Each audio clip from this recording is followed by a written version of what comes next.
Bom dia a todos, gente.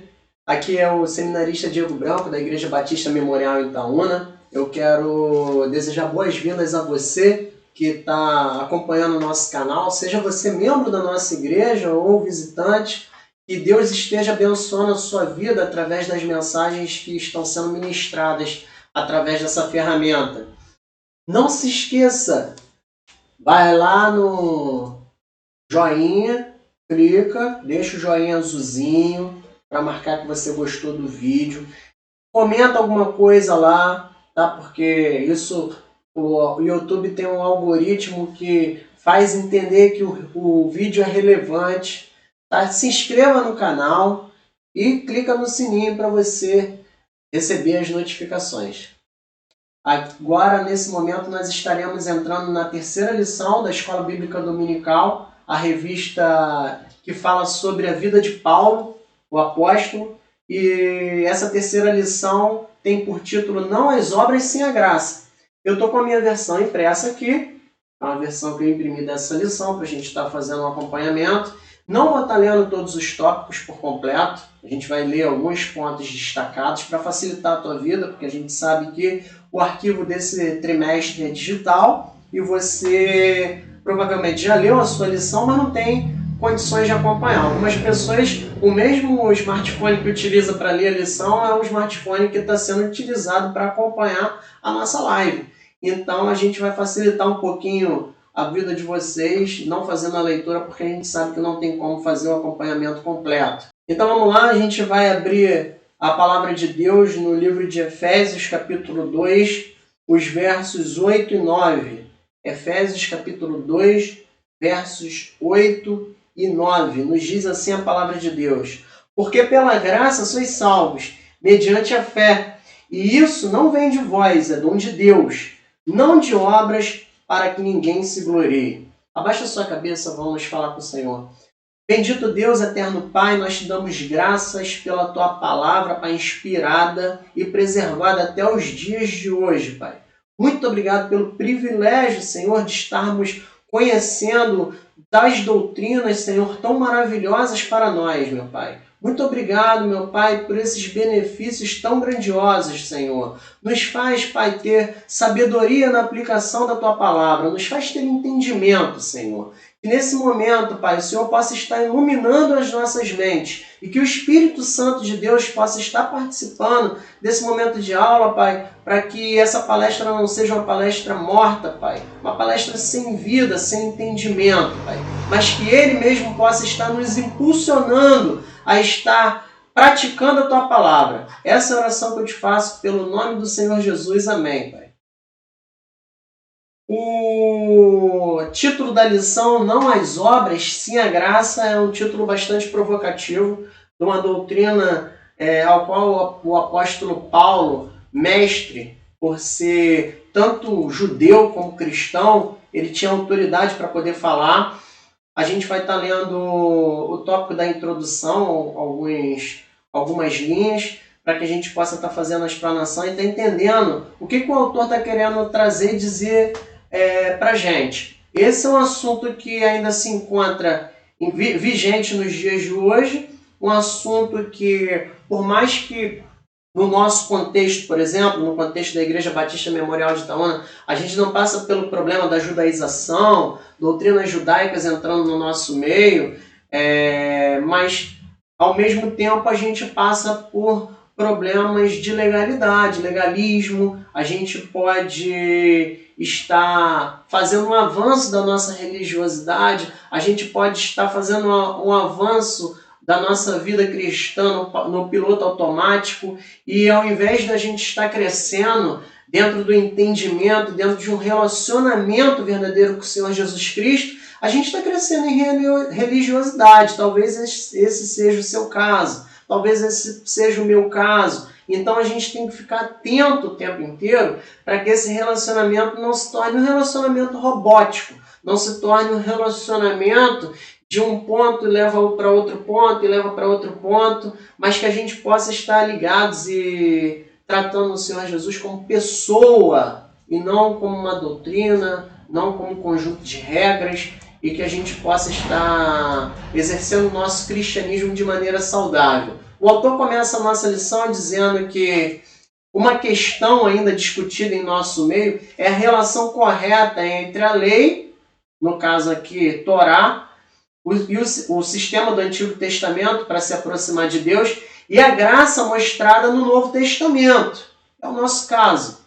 Algumas seitas evangélicas confusas misturam lei e graça, e outras mais confusas pregam a lei como essencial à salvação. Então, o ponto principal, o grande objetivo dessa lição é desfazer esses problemas que a gente enfrenta nos dias de hoje, principalmente para você que ainda tem um pouco de dúvida em relação ao que se deve fazer para ser salvo. Principalmente você. Bom, será que eu aceitando a Jesus é o suficiente para mim? Será que eu preciso fazer mais alguma coisa? Será que se eu só aceitar Jesus e eu falecer logo no momento posterior ao qual eu aceitei Jesus, já é o suficiente para eu ter uma vida com Deus pela eternidade? Isso a gente vai descobrir durante o decorrer dessa lição.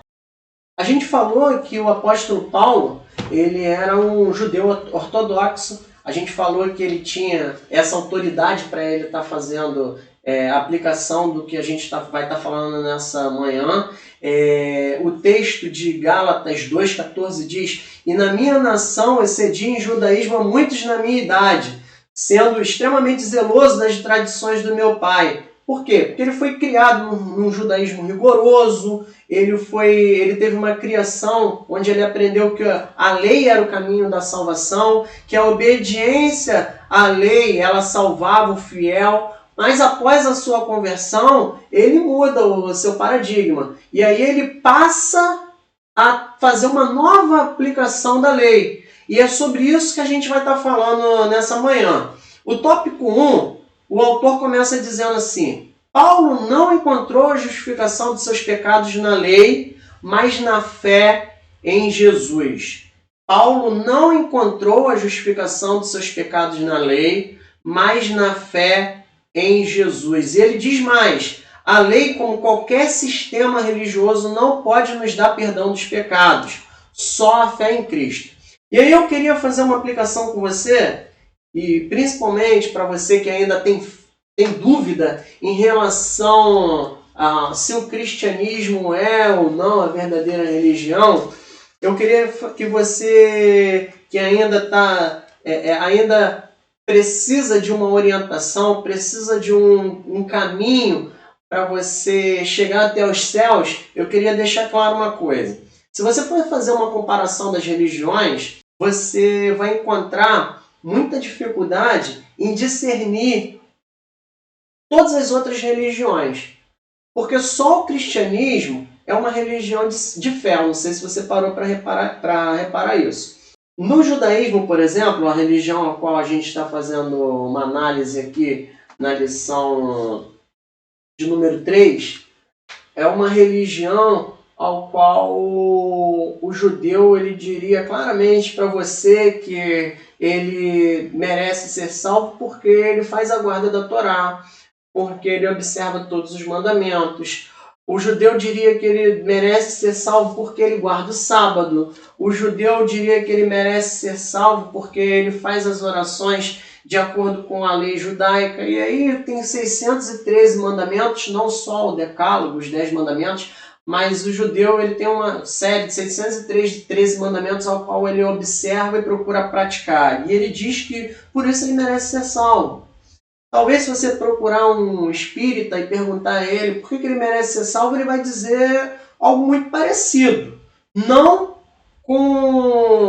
da mesma maneira que o judeu vai dizer, mas ele vai dizer que ele merece ser salvo porque ele faz doações, porque ele analisa as escrituras e ele pratica boas obras por causa dos ensinamentos cristãos.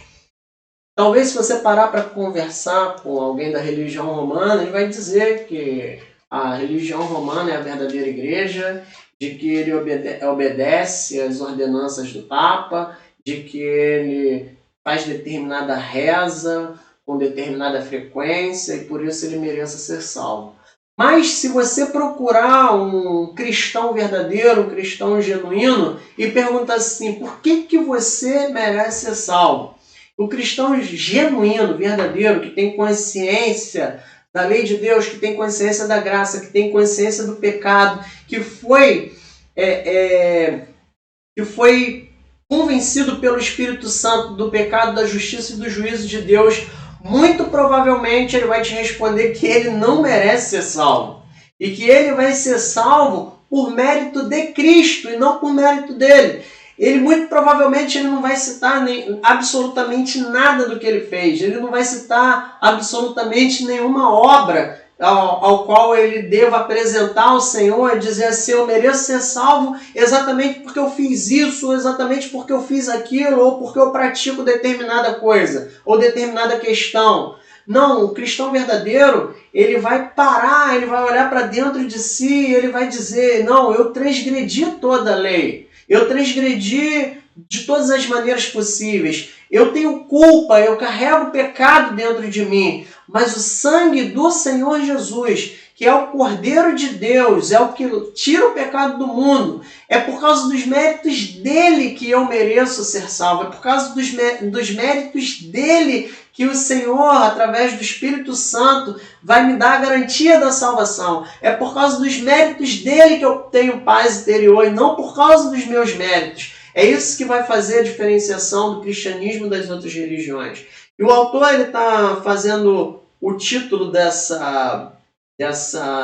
desse primeiro tópico como uma busca inadequada justamente por isso. Porque tem gente que, embora no meio cristão, depois de um determinado tempo parece que se perde.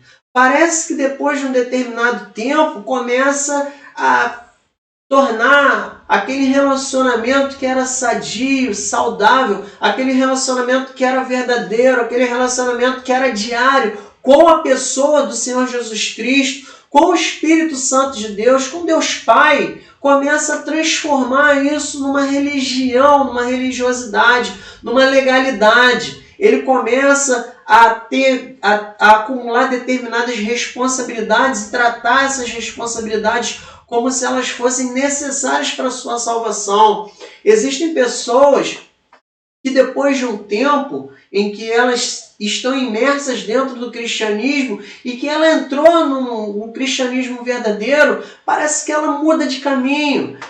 Parece que ela faz como o Peregrino de John Bunyan, ao qual eu vou indicar para você fazer essa leitura, ou pelo menos assistir o filme da jornada do cristão rumo à cidade celestial, em que em determinado momento ele, seguindo pelo caminho estreito, pelo caminho reto, pelo caminho correto, ele encontrava pessoas que cruzavam seus caminhos e diziam para ele, não, eu conheço um caminho muito melhor e muito mais interessante, que é o caminho da legalidade. Eu conheço um caminho muito melhor e mais interessante, que é o caminho das boas obras. Eu conheço um caminho muito melhor, muito mais interessante, mais justo e mais verdadeiro, que é um outro determinado caminho. E essas pessoas, às vezes, pegavam um cristão e o conduzia para o castelo da dúvida, onde ele era aprisionado, o conduzia para determinadas questões, situações difíceis, ao qual ele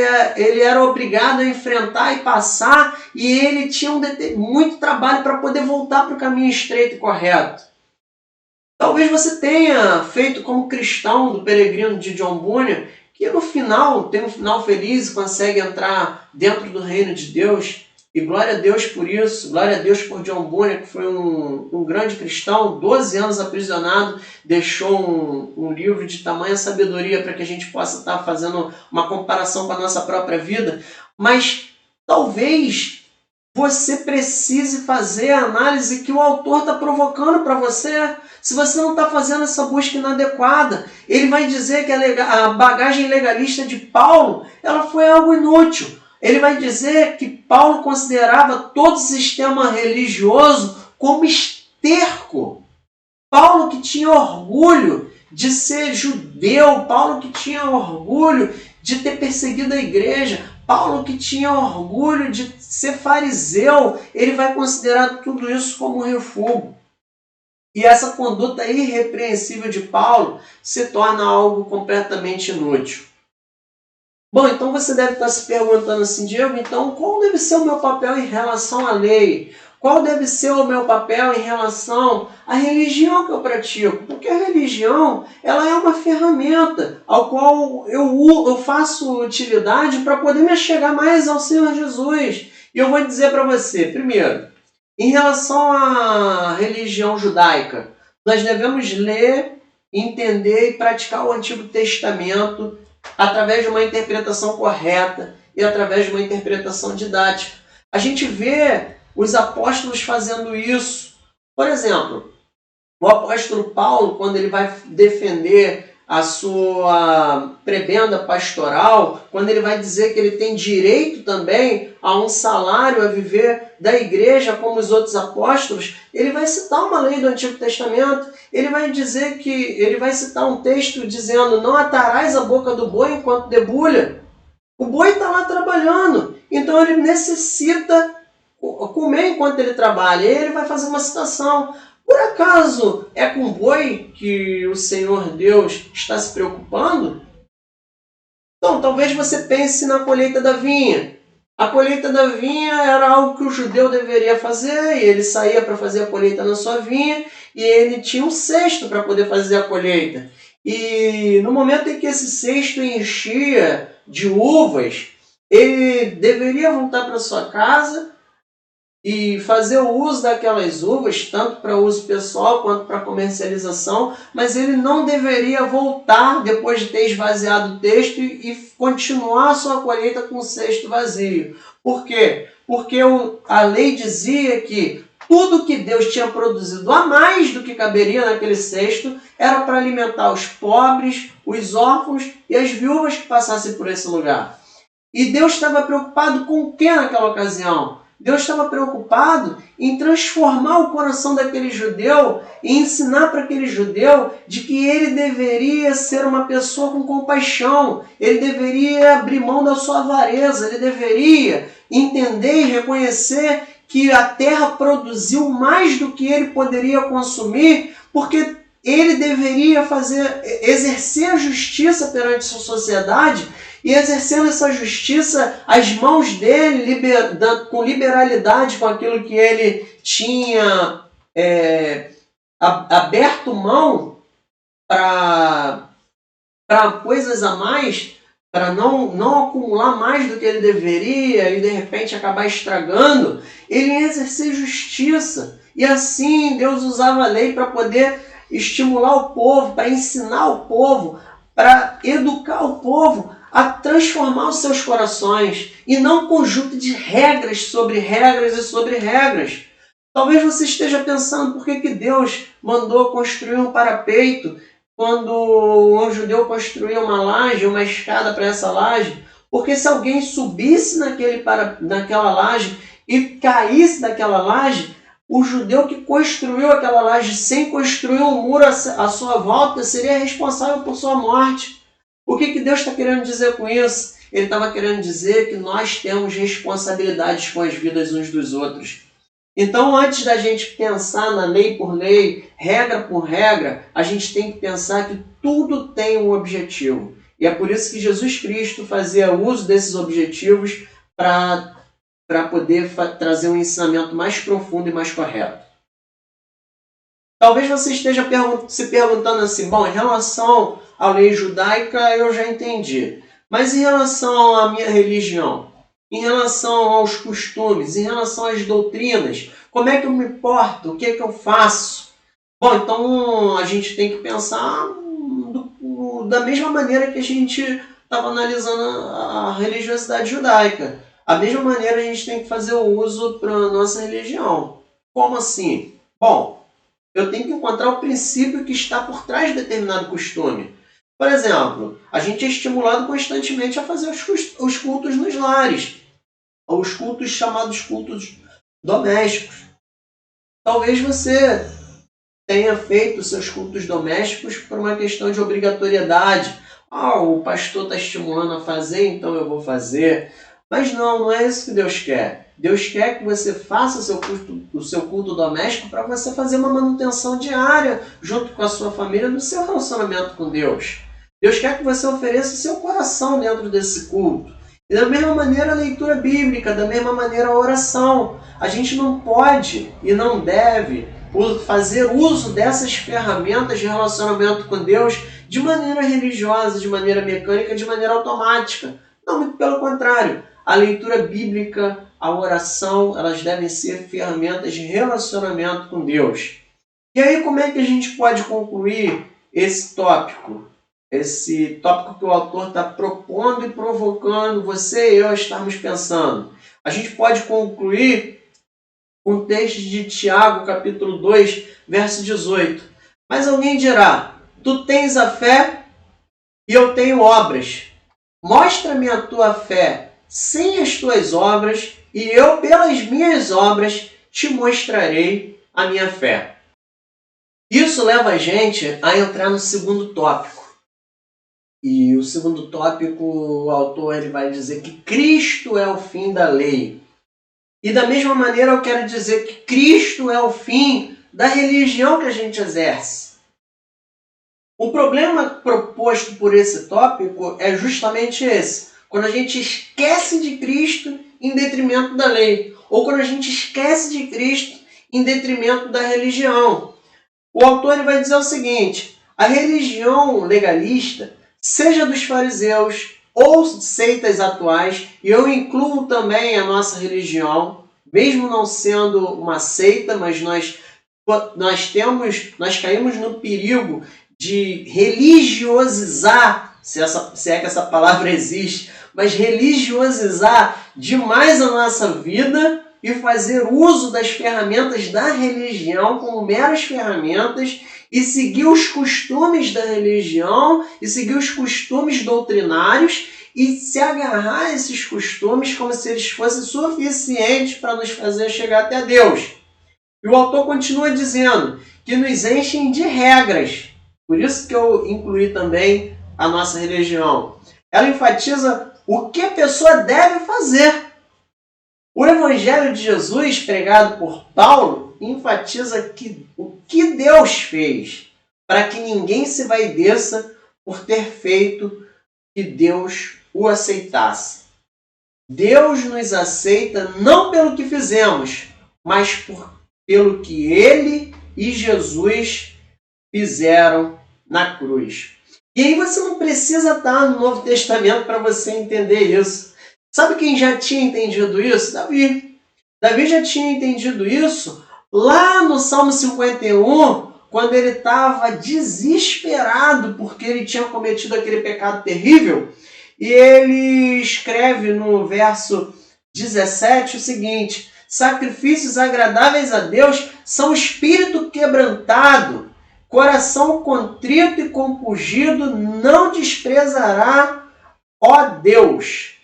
Por que Davi disse isso? Por que Davi, ao invés de ter saído daquela situação onde ele foi acusado por Natã, pelo profeta, de ter sido aquele homem ao qual aquela ilustração dizia sobre a cordeirinha, Davi não sai daquela situação e vai sacrificar a Deus. Por que Davi não vai correndo para oferecer sacrifícios a Deus em busca do seu pecado? Porque ele já entendia que Deus ele não estava interessado que você matasse um boi, que você matasse uma ovelha, que você matasse um cordeiro ou uma pombinha que seja. Mas Deus estava interessado em você entregar o seu coração. É por isso que Davi passa uma semana chorando e jejuando dentro de um quarto, sem comer absolutamente nada, refletindo e se arrependendo daquilo que ele tinha feito. É por isso que Davi abre mão dos sacrifícios, coisa que Saul não fez. Saul, seu antecessor na coroa, fez justamente ao contrário.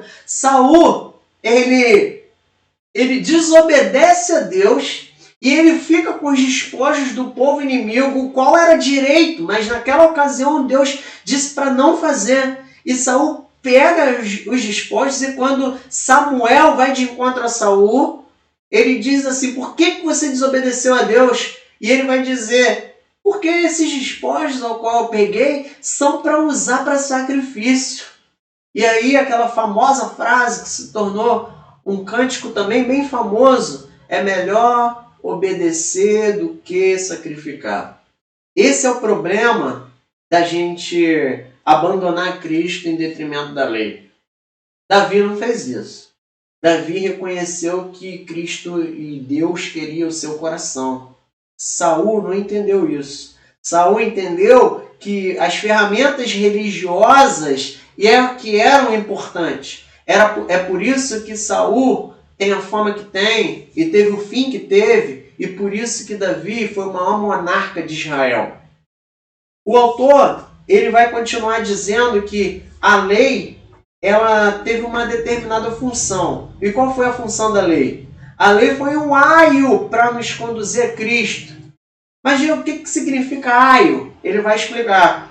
Ele vai dizer que aio é uma palavra grega que significa um escravo que cuidava da educação da criança em casa e que levava pela mão à escola. O que a gente pode aprender com isso? A gente pode aprender que a lei judaica como aio, como um escravo, a lei judaica era uma escrava que educava a criança, que levava a criança pela mão à escola, é a mesma lei que aponta para Cristo. A lei ela não tem fim em si mesma, mas não, muito pelo contrário. A lei ela tem o interesse de nos conduzir a Cristo. Quando você se sente culpado porque você não conseguiu cumprir determinado rito da lei, ou porque você não conseguiu cumprir determinada coisa que Deus te orientou e te instruiu, você se sente culpado e você precisa de um Salvador, você precisa de um Redentor. Então a lei ela vai te conduzir a um Salvador, a um Redentor que é Cristo. Esse é o grande objetivo da lei. E a religião, Diego? Como que a gente encara a religião, já que nós não somos judeus, já que a lei ela tem que ter um princípio pedagógico para a gente hoje? A nossa religiosidade tem a mesma função, a mesma função de nos ajudar, nos orientar, nos ensinar, nos conduzir a Cristo. A nossa religiosidade ela não pode ser fim em si mesma, mas não, ela só vai ter uma função útil quando nós aprendermos que ela vai nos servir para nos aproximar de Deus. A partir do momento em que ela não nos aproxima mais de Deus, não nos leva até a pessoa de Cristo, então ela já não serve para mais absolutamente nada. Qual a aplicação que a gente pode fazer isso? A aplicação doutrinária, a aplicação de costumes. A gente pode fazer uma aplicação até para o que está ocorrendo agora. Você pode imaginar que existe alguém que não está muito feliz ou satisfeito que a igreja não pode se reunir e não quer assistir os cultos pela internet. Mas ao invés de entender que a internet ela tem sido uma ferramenta que nos serve para nos aproximar de Deus, não quer abrir mão da ferramenta do culto, da ferramenta do templo, que também nos serve para nos aproximar de Deus e no nosso entendimento, com certeza, muito mais útil do que um culto pela internet. Mas se você parar para pensar que o fim das duas ferramentas é o mesmo, é nos levar à pessoa de Cristo, eu queria perguntar, você que de repente tem uma namorada que não pode ver todo dia, você que de repente tem um familiar que não pode ver todo dia, se você abre mão de você telefonar para essa pessoa, se você abre mão de você ligar, fazer uma chamada de vídeo para essa pessoa, se você abre mão de deixar uma mensagem no WhatsApp para essa pessoa, ou até se você estiver na idade da pedra, mandar um SMS, uma carta para essa pessoa, porque você quando ama uma pessoa, você se utiliza de todas as ferramentas quanto forem possíveis para se aproximar dela. E se naquela ocasião determinada você não pode estar presente com ela, você vai fazer utilidade de outras ferramentas, e a internet é uma delas. Então eu quero que você pare para pensar e você coloque esse culto online num patamar superior, num patamar mais elevado, como uma ferramenta ao qual a igreja encontrou nesse momento para abençoar, para fazer as pessoas se aproximarem de Cristo, para fazer as pessoas fazerem a manutenção dos seus relacionamentos com Cristo, para fazer as pessoas continuarem sem se esfriar, continuarem abrasadas, continuarem se encontrando, mesmo que virtualmente, para fazer as pessoas fazerem a manutenção desse relacionamento e não abandonar por completo porque o templo não está podendo ser utilizado ou porque as pessoas não podem ficar aglomeradas e agregadas num determinado espaço. Pense nisso. Em último lugar, o autor ele vai propor o tópico de que nós somos salvos pela graça. E essa é uma doutrina espalhada pelo apóstolo Paulo, é uma doutrina abraçada pela igreja, mas é uma doutrina um pouco incompreendida por algumas pessoas. Ele vai dizer o seguinte: dizemos que somos salvos pela fé. A declaração está equivocada. Eu não sei se você leu isso na sua revista, mas eu vou repetir para que você possa entender. Dizemos que somos salvos pela fé. A declaração está equivocada. E eu vou continuar aqui, ele mesmo dá a explicação. Somos salvos pela graça por meio da fé e não pela fé. Somos salvos pela graça por meio da fé e não pela fé. Efésios capítulo 2, verso 8 diz: porque pela graça sois salvos, por meio da fé, e isso não vem de vós, é dom de Deus. E ele vai dizer, ele vai usar uma frase muito interessante. Ele diz que, por mais que você tenha uma tonelada de fé, se não houvesse 1 grama de graça, não ia adiantar absolutamente nada, você não seria salvo. Então esse tópico ele veio para fazer a junção da pessoa de Cristo proposta no tópico anterior e do uso da lei proposto no primeiro tópico. E como que a gente faz essa junção? Fazendo utilização da graça através da nossa fé. E aí a gente entra na questão da fé e obras novamente, e isso se torna confuso para algumas pessoas. Eu já vi até gente questionando isso, falando: eu não aceito isso, não é possível. Um camarada que cometeu maldade o tempo inteiro, um camarada que matou, que roubou, que violentou pessoas, que causou terror, chegar no último momento da sua vida, ele aceitar Jesus e ser salvo. E essa pessoa, ao qual eu vi questionar isso, era uma pessoa que já estava na igreja há algum tempo, e aí me veio à mente que essa pessoa precisava ser reorientada porque ela ainda não estava entendendo o que é o evangelho. Talvez essa pessoa ela se achasse boa demais e fosse uma daquelas pessoas que fossem se justificar lá na porta do céu, dizendo: Senhor, em teu nome fiz isso e fiz aquilo, e apresentar a sua caixinha de boas obras, linda e enfeitada, cheia de ornamentos para Deus. E Deus olhar para essa pessoa e para sua caixinha e dizer: apartai-vos de mim, maldito, porque nunca vos conheci. Porque os méritos de alguém entrar no céu não pode ser da própria pessoa, mas tem que ser de Cristo. E essa é a finalização e a junção do tópico de número 3. Romanos capítulo 4, verso 3 diz: Abraão creu isso, lhe foi imputado como justiça. Essa é a justiça que você carrega, essa é a justiça que eu carrego. E essa é a justiça que você, que ainda não experimentou um relacionamento com Cristo, que ainda não experimentou entregar sua vida para Ele, deve experimentar e entender que você já transgrediu a lei de Deus e que por mais que você estivesse andando perfeito, o seu sangue não ia adiantar de absolutamente nada. Porque o mérito de Cristo é que salva o homem. O autor ele vai continuar dizendo: mas isso não é salvação compulsória. E eu quero que você pare para pensar. Como dissemos no estudo anterior, nós nos apropriamos da graça pela fé. Basta crer. O carcereiro de Filipos perguntou: Senhores,